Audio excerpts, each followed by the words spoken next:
మీ అందరికీ నా హృదయపూర్వక వందనాలు. జీవము కలిగిన దేవుని పిల్లారా, మీరు హృదయాలు వెలిగించే మాటతో ఎక్కువ మీదకి వచ్చి ఉన్నాను కనుక మీరు నేను కలిసి ప్రభు మాటలు ధ్యానం చేసుకుందాం.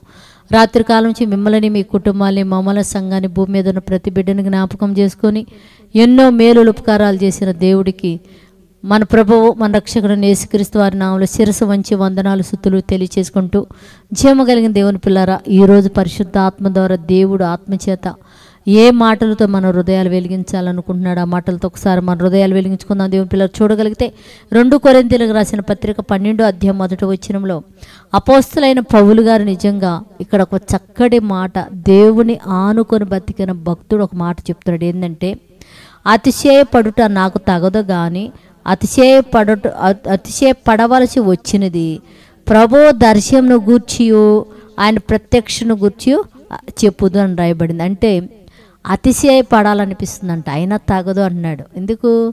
ప్రభువునందు అతిశయపడాలనుకుంటున్నాడు. మనం ఏం చేస్తాం? ఏదైనా జరిగితే మనల్ని బట్టి మనం అతిశయపడతాం, లేకపోతే మన పిల్లల్ని బట్టి మనం అతిశయపడతాం, లేకపోతే మనకున్న వారిని గురించి మనం అతిశయపడతాం.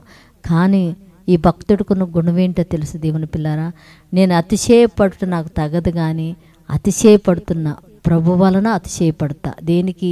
ఆయన గురించి చెప్పడానికి, ఆ దర్శనాల గురించి, ఆయన చేసిన ప్రత్యక్షను గురించి నేను అతిశయపడతానని చెప్తున్నాడు దేవుని పిల్లరా.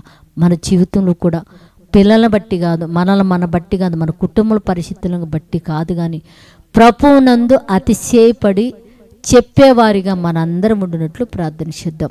పరిశుద్ధుడా, జీవము కలిగిన మా పరలోకపు తండ్రి, నాయనా నీ కృప కలిగిన నామానికి వందనాలైనా. మా జీవితాల్లో ఎన్నో మేలులు, ఎన్నో ఉపకారాలు చేస్తున్నాము తండ్రి. అయ్యా, మా గొప్పతనం బట్టి మేము అతిశయించువారు కాక తండ్రి నైనా, ఇదిగో నువ్వు చేసిన ప్రత్యక్షను బట్టి తండ్రి నైనా, ఆ దర్శనాలను బట్టి, మా జీవితాల్లో నువ్వు చేసిన మేలులను బట్టి సంఘం ఎదుట అతిశయపడి నిన్ను గొప్ప చేసే భాగ్యం మాకందరికి అనుగ్రహించమని అడుగుతున్నా తండ్రి నైనా. తెలిసి తెలియకనైనా అయ్యా, నీ యందు అతిశయపడక తమ యందే తాము అతిశయపడి ఎంతమంది అయితే ప్రమాదంలోకి వెళ్ళారో వారిని, వారి కుటుంబాన్ని కాపాడు తండ్రి. ఆ ప్రమాదాల నుంచి బిడ్డలకు విడుదల కలుగు చేసి కృప చూపమని మా రక్షకుడు నీ కుమారుడైన యేసయ్య పరిశుద్ధ నామములో ప్రార్థన అడుగుతున్నాం తండ్రి. ఆమెన్.